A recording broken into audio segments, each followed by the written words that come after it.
Man. Kita belajar agar kita bersama dengan baik.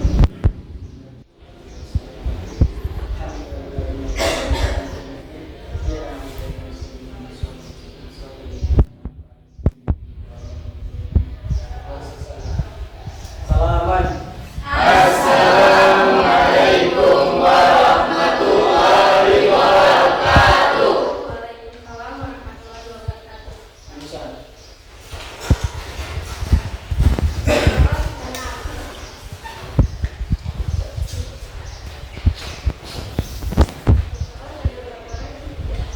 Ya satu.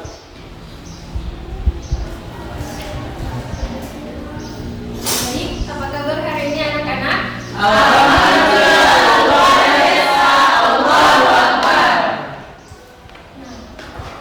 Alhamdulillahirabbil alamin. Wassalatu wassalamu ala asyrofil anbiya'i wal mursalin wa ala alihi washabihi ajmain amma ba'du. Nah, ada yang tahu kita belajar apa hari ini adik-adik? Kita akan belajar hidup lebih sehat dengan makanan yang halal dan baik. Nah, yang pertama itu ada pengertian makanan halal, haram, dan baik. Makanan halal adalah makanan yang diperoleh secara agama dari segi hukumnya. Baik halal dari segi zatnya maupun hakikatnya. Sebaliknya, makanan haram adalah makanan yang secara zatnya dilarang oleh agama untuk dimakan. Misalnya daging babi, daging anjing, darah, dan bangkai. Dan secara hakikatnya haram untuk dimakan karena cara memperoleh atau cara pengolahannya yang berbeda. Adapun makanan yang baik dapat dipertimbangkan dengan akal yang ukurannya adalah kesehatan. Artinya makanan yang baik itu adalah yang berguna dan tidak bersifat kondisional, tergantung situasi dan kondisi manusia itu sendiri. Di sini ada Quran surah Al-Baqarah ayat 172 dan 173 menjelaskan tentang makanan halal dan haram yang Ibu minta kepada adik Rahmi untuk membacakan Quran surah Al-Baqarah ayat 172. Ibu. A'udzu billahi minasyaitonir rajim. Ya ayyuhalladzina amanu kulu min thayyibati ma razaqnakum washkuru lillahi in kuntum iyyahu ta'budun. Wahai orang-orang yang beriman, makanlah dari rezeki yang baik yang kami berikan kepada kamu dan bersyukurlah kepada Allah jika kamu hanya menyembah kepadanya. Nah, baik, ada Quran surah Al-Baqarah ayat 173 yang Ibu minta akan dibacakan oleh adik Fahri. A'udzu billahi minasyaitonir rajim. Bismillahirrahmanirrahim. Innama harrama 'alaikum al-maitata wad-dama wa lahmal khinzir wa ma uhilla bihi lighairillah wa ma nazurra ghayra baghin wala 'adin fala ithma 'alaihi Allaha ghafurur rahim. Aku berlindung dari syaitan yang terkutuk dengan menyebut nama Allah yang Maha Pengasih dan Maha Penyayang. Sesungguhnya Dia hanya mengharamkan atasmu bangkai, darah, daging babi, dan daging hewan yang disembelih dengan menyebut nama selain Allah.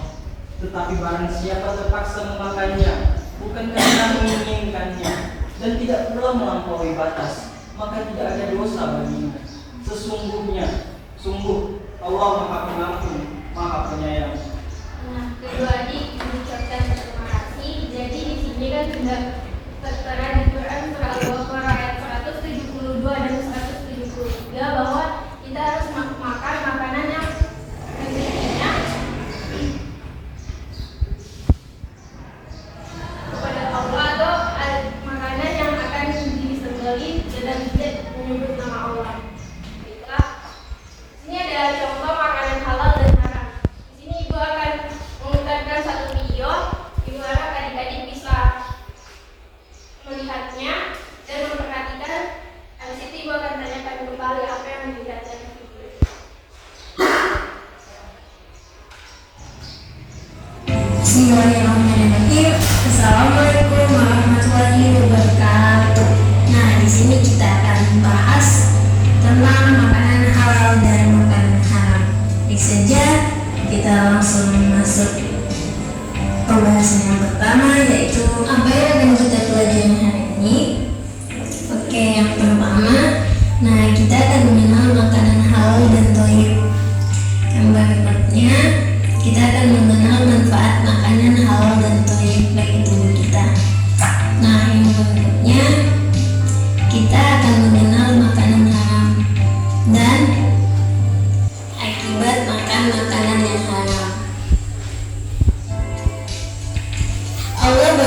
melampaui batas. Sesungguhnya setan itu adalah musuh kamu yang nyata. Nah, di sini sudah jelas ya teman-teman bahwa Allah memerintahkan kita untuk makan makanan yang halal dan thayyib. Nah, apa itu makanan halal dan thayyib? Makanan halal adalah makanan yang diperbolehkan untuk konsumsi atau dimakan. Makanan thayyib artinya makanan itu baik dan bermutu serta tidak membahayakan kesehatan. Kita diharuskan makan makanan yang halal dan thayyib, artinya kita harus makan makanan yang sesuai dengan tuntunan agama dan bermutu, tidak merusak kesehatan. Nah, contoh makanan halal apa saja? Contohnya seperti apa saja makanan halal itu? Yang pertama ada makanan pokok ya, seperti nasi, roti, gandum, ya terus ada jagung, singkong dan lain sebagainya. Itu adalah makanan halal. Berikutnya ada sayur-sayuran ya dan buah-buahan ya. Teman di sini semua suka sayur-sayuran sama buah-buahan ya. Dan lauk pauk ya seperti daging ayam, daging sapi. Nah terus ada ikan, kacang-kacangan, telur, tahu, tempe, dan itu semua adalah lauk pauk yang mengandung protein. Dan contoh makanan halal lainnya adalah snack. Mungkin teman-teman suka makan makanan snack. Pilihlah snack yang ada label halalnya ini seperti ini. Dan Majelis Ulama Indonesia, kalau teman-teman membeli snack atau makanan ringan, silakan dicek dulu apakah ada label halalnya seperti ini. Insya Allah makanan itu sudah halal yang baik bagi tubuh kita. Oke, yang berikutnya, nah apa sih manfaat makanan halal itu? Yang pertama itu adalah manfaatnya menyehatkan badan. Yang kedua sebagai sumber tenaga. Yang ketiga menjaga hati dan akal. Nah maksudnya adalah apabila kita makan makanan yang halal, tentu aura positifnya ada pada tubuh kita. Nah jadi hati kita pun merasa nyaman dan akal kita pun selalu berpikir yang baik-baik saja, yang positif ya. Yang berikutnya ada mendatangkan keridhaan Allah. Nah sekarang apa itu makanan haram? Makanan haram adalah makanan yang dilarang dikonsumsi dalam syariat Islam karena dapat mendatangkan penyakit atau membahayakan kesehatan.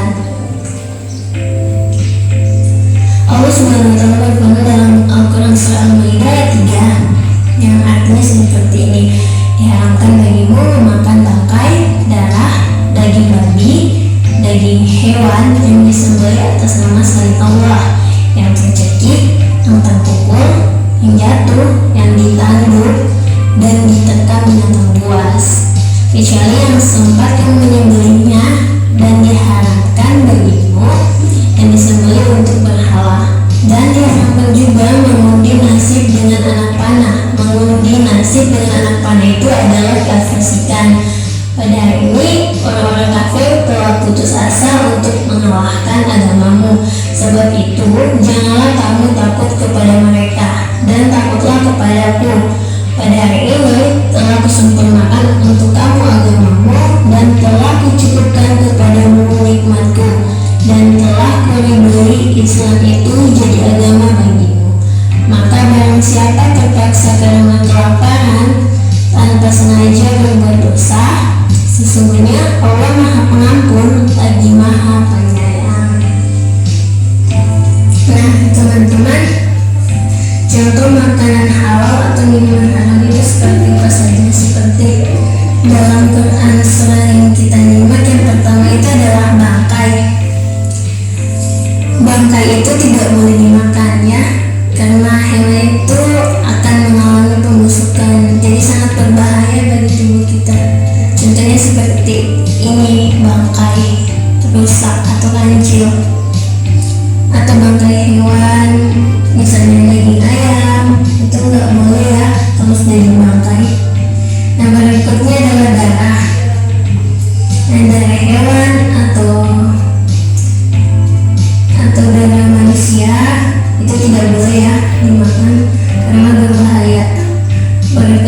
daging babi. Yang jelas daging babi itu diharamkan karena daging babi itu banyak parasit atau cacingnya yang bisa menempel di tubuh kita dan membahayakan tubuh kita. Nomor 4, hewan yang disembelih dengan tidak menyembelih nama Allah. Jadi kalau menyembelih hewan jangan lupa membaca doanya atau menyebut nama Allah. Apabila lupa, itu tidak boleh dimakan karena sudah haram. Nomor 5, hewan yang mati karena tercekik, terpukul, jatuh atau diterkam hewan buas itu juga dilarang, teman-teman. Artinya hewan tersebut juga sudah menjadi bangkai, itu tidak boleh dimakan. Nomor 6, hewan yang disembelih untuk berhala. Nah, jadi untuk menyembelihnya ini diberikan untuk hal-hal yang bukan untuk dikonsumsi kita setiap hari, tapi dijadikan sesajen, misalnya seperti itu, atau hal-hal yang lainnya yang tidak diridho oleh Allah. Jadi hewan yang disembelih untuk berhala ini tidak diperbolehkan untuk kita makan. Nah, berikut itu adalah nomor 7, makanan hasil curian. Mungkin asal makanannya halal, tapi cara mendapatkannya dengan cara mencuri itu akan menjadi haram. Jadi kalau makanan hasil curian itu tidak boleh dimakan. Jadi itu izin dulu ya teman-teman. Kalau misalnya kita makan sesuatu dan itu bukan punya kita izin dulu ya. Untuk itu siapa yang punya. Tapi kalau jadi seperti ini, makanan hasil curian jadi haram bagi tubuh kita. Jadi kalau mau minta makanan, bilang dulu ya sama temannya atau sama orang yang punya. Nomor 8, makan makanan secara berlebihan. Nah, seperti ini, makannya banyak. Ini tidak diperbolehkan karena merusak pencernaan kita. Jadi bakalan merusak pencernaan kita, bisa tersendat pernapasan kita terganggu.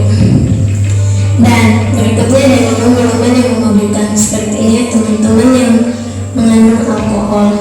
Kenapa tidak boleh minuman yang beralkohol? Karena alkohol itu bisa merusak organ tubuh kita dan otak kita, jadi tidak boleh dikonsumsi. Nah, apa akibatnya kita makan makanan yang haram? Seperti ini akibatnya. Nah, yang pertama ada tubuh mudah terkena penyakit. Nah, contohnya misalkan kita makan ayam, padahal ayam itu sudah mati kan, gitu kan. Nah, tentu tubuh kita akan merasakan dampaknya karena ayam yang sudah mati sudah mulai membusukkan, itu ada penyakitnya. Jadi tubuh kita itu mudah terkena penyakit dari ayam tersebut. Yang berikutnya merusak hati dan akal. Apabila ada makanan haram yang masuk di tubuh kita, tentu akan membuat hati kita tidak nyaman dan akal kita akan selalu berpikiran negatif yang jelek-jelek. Orang negatif itu akan kuat dalam tubuh kita, bisa merusak hati dan akal kita. Yang berikutnya ada doa-doanya tidak dikabulkan. Apabila kita makan makanan yang haram karena kita melanggar perintah Allah, kita berdoa pun Allah tidak mau untuk mengabulkan karena kita sudah melanggar perintahnya. Dan yang keempat ada amal kita tidak diterima. Jadi hati-hati ya teman-teman. Apabila ada makanan haram yang masuk di tubuh kita, amalan kita akan ditolak, tidak bakalan diterima karena kita sudah melanggar aturan dari Allah. Yang paling sering terakhir itu adalah dapat membawa ke neraka. Namun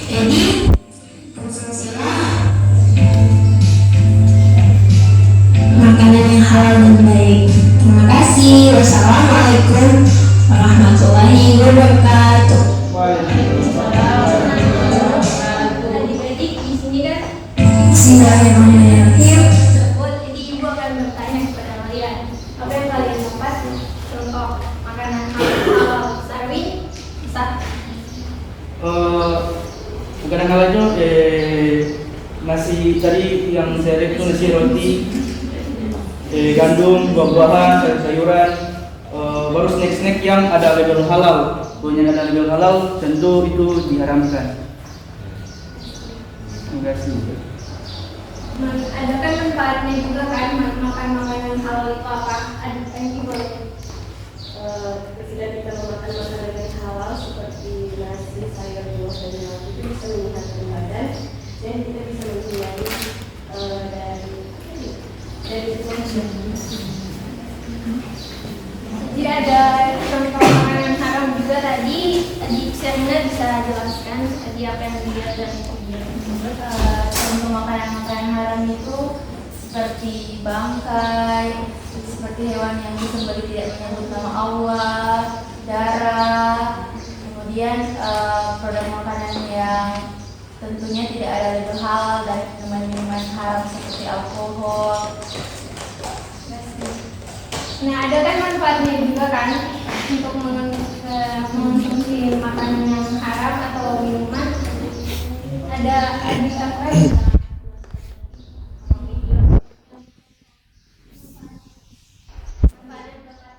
Itu makanan yang haram. Akibat makanan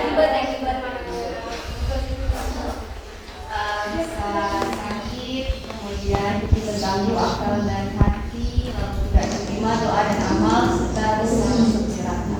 Oke, terima kasih. Ya, itulah video singkat dari Ibu dan kita lanjut kepada materi yang terakhir, yaitu ada keutamaan mengonsumsi makanan yang halal dan baik.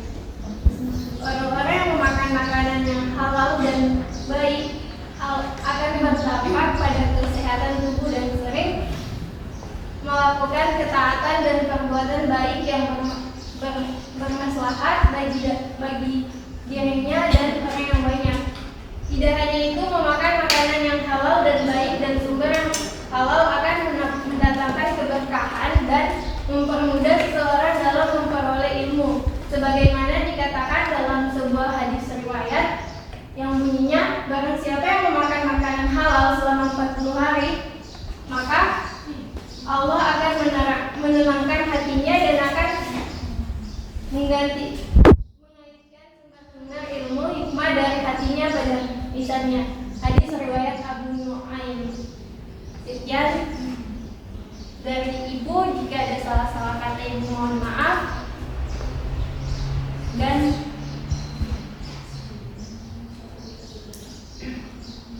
Assalamualaikum warahmatullahi wabarakatuh. Waalaikumsalam warahmatullahi wabarakatuh. Ibu minta kepada Dani untuk membacakan doa. Baik, sebelum kita tutup pelajaran kita pada hari ini, mari kita sama-sama memintakan doa selamat majelis dan di akhir dengan segala. Bahkan kalau tiga alhamdulillah.